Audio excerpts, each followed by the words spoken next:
যখন একজন ছেলে দিনের পর দিন গ্যাংয়ের সাথে থাকে, মাদকের পেছনে দৌড়ায়, রাতে রাস্তায় ছুরি নিয়ে ঘুরে বেড়ায়, তখন আমরা বলি এ তো শেষ হয়ে গেছে। কিন্তু আমরা জানি না আল্লাহর রহমতের কাছে শেষ বলে কিছু নেই। সবচেয়ে অন্ধকার গলি থেকেও কেউ উঠে যেতে পারে মসজিদের মিনারে, যদি সে ফিরে আসতে চায়। আজকের এই গল্প সেই এক ফেরার গল্প, যে গল্পে রক্ত ছিল, গালি ছিল, পাপ ছিল, কিন্তু ছিল এক টুকরো আলো যা তাকে টেনে নিয়েছে আল্লাহর ঘরের দিকে। আসসালামু আলাইকুম রহমতুল্লাহ। আপনারা দেখছেন উম্মা কণ্ঠ। এখানে প্রতিটি গল্প শুধু কাহিনী নয়, এগুলো বাস্তব থেকে নেওয়া এক একটি আয়না, যে আয়নায় আমরা নিজের মুখ দেখতে শিখি। আজ আমরা শুনব অন্ধকার গলি থেকে মসজিদের মিনার পর্যন্ত একজন ছেলেকে নিয়ে, যার নাম ছিল রানা। তাকে পাড়ার সবাই চিনত রানা ভাই নামে, কিন্তু কেউ জানত না এই রানা একদিন আল্লাহর দরজায় মাথা ঠেকিয়ে বলবে, আমি দেরি করে ফেলেছি কিন্তু ফিরে এসেছি। রানার ছোটবেলা ছিল মিসগাইডেড। বাবা তাড়াতেন, মা চুপ থাকতেন, আর বড় ভাই আন্ডারওয়ার্ল্ডের লোকদের নাম কানের মধ্যে ঢুকাতেন। স্কুল ফেলে রানা রাস্তায় নামল। সিগারেট থেকে শুরু, মাদক, ছিনতাই, হাতাহাতি, রানার কাছে সব ছিল স্বাভাবিক বিষয়। রাতে মায়ের চোখের পানি দেখেও সে ভাবত, আরে আর আরেকটা দিন, একটা রাইড, একটা কাজ, তাহলেই সব ঠিক। কিন্তু ঠিক হচ্ছিল না কিছুই। একদিন রাত 2টা, রানা একা বসেছিল একটি সেতুর নিচে। কোনো কাজ হয়নি, পকেট ফাঁকা। পাশে বসে থাকা এক হোমলেস লোক জিজ্ঞেস করল, তুই কি খুশি? রানা বলল, আরে ভাই, খুশি থাকার মতো কিছু কি আছে? লোকটা হেসে বলল, তুই কাদের দলে আছিস? রানা অবাক। লোকটা বলল, আল্লাহর না শয়তানের? এই কথাটা রানার মাথায় বাজে। একটা ছোট্ট প্রশ্ন একটা ছেঁড়া জামা পরা লোকের মুখ থেকে। রানার মতো পাপী ছেলের হৃদয় বাজে, আল্লাহর না শয়তানের? সেই রাতেই রানা মায়ের ঘরে গিয়ে বসে। মা চুপচাপ, কাঁদতে কাঁদতে বলে, তুই কি একবারও আল্লাহকে ডাকিস? রানা চুপ করে থাকে। মা কাঁপা হাতে দেয় একটা জায়নামাজ, একটা কুরআন। রানা কুরআন পড়ে না, শুধু চোখ বন্ধ করে মাথা নিচু করে বলে, আল্লাহ, আমি খারাপ ছিলাম, তুমি যদি এখন চাও আমি ফিরে আসতে চাই। রাসূল সাল্লাল্লাহু আলাইহি ওয়াসাল্লাম বলেন, বান্দার তওবায় আল্লাহ এত খুশি হন যেমন খুশি হয় এক যাত্রী মরুভূমিতে হারানো উট ফিরে পেলে। সহিহ মুসলিম, হাদিস 2747, পৃষ্ঠা 547। এই খুশি তখনই হয় যখন কেউ ফিরে আসে। রানা ফিরতে শুরু করে একটু একটু করে।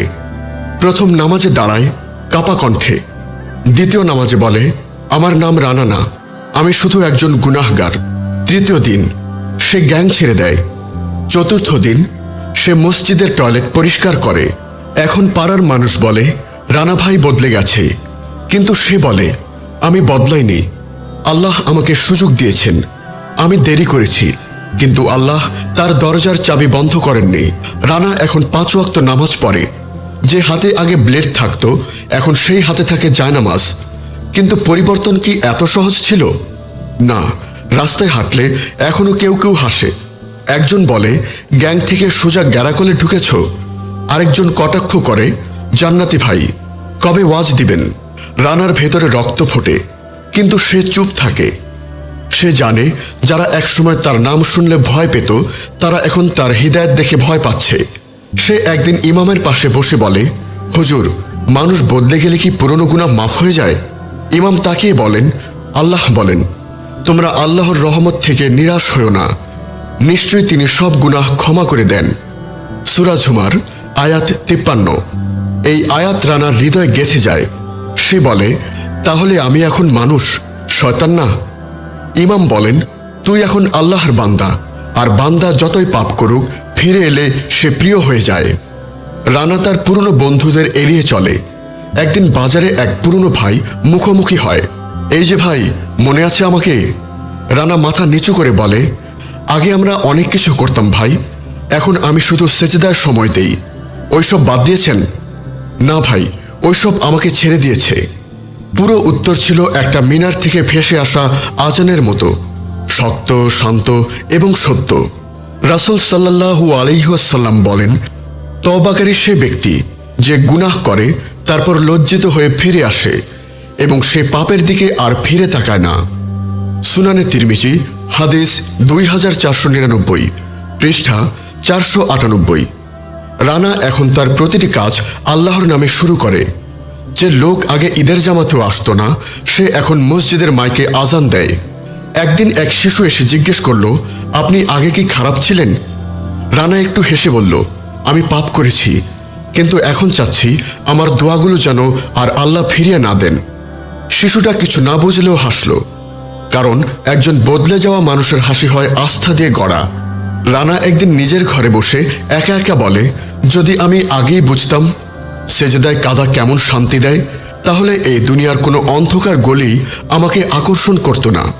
রানা এখন শুধু আর নিজের জীবনের পথ খুঁজছে না, সে অন্যদের জন্য আলো জ্বালাতে চায়। যে ছেলেটা একসময় রক্তে হাত রাঙাতো, সে এখন কাঁদে যখন কুরআনের আয়াত পড়ে। আর তুমি বলো, হে আমার বান্দারা, যারা নিজেদের উপর জুলুম করেছ, তোমরা আল্লাহর রহমত থেকে নিরাশ হও না, নিশ্চয়ই আল্লাহ সব গুনাহ ক্ষমা করে দেন। সূরা জুমার আয়াত 53।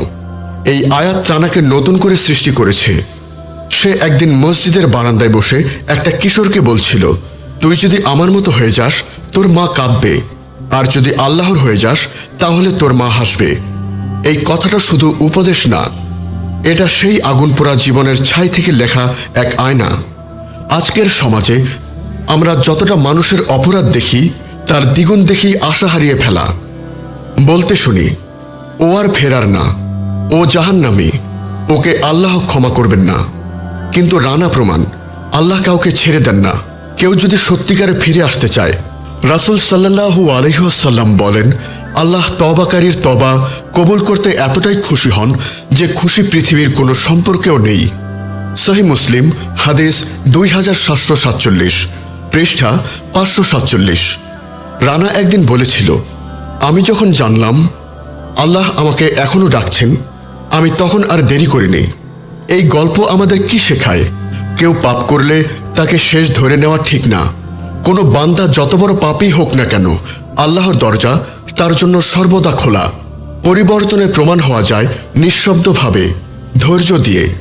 সমাজ না বুঝুক, আল্লাহ বোঝেন।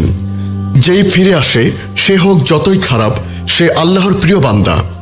রানা এখন পাড়ার মাদ্রাসার বাচ্চাদের সাথে খেলেন। তাদের বলে, তোমাদের চোখে যেন কোনোদিন আগের রানা না আসে। দেখো শুধু সেই রানাকে যে মসজিদের ছাদ মুছে ফেলে আর বলে, হে আল্লাহ, আমি ফিরেছি, তুমি কবুল করে নিও।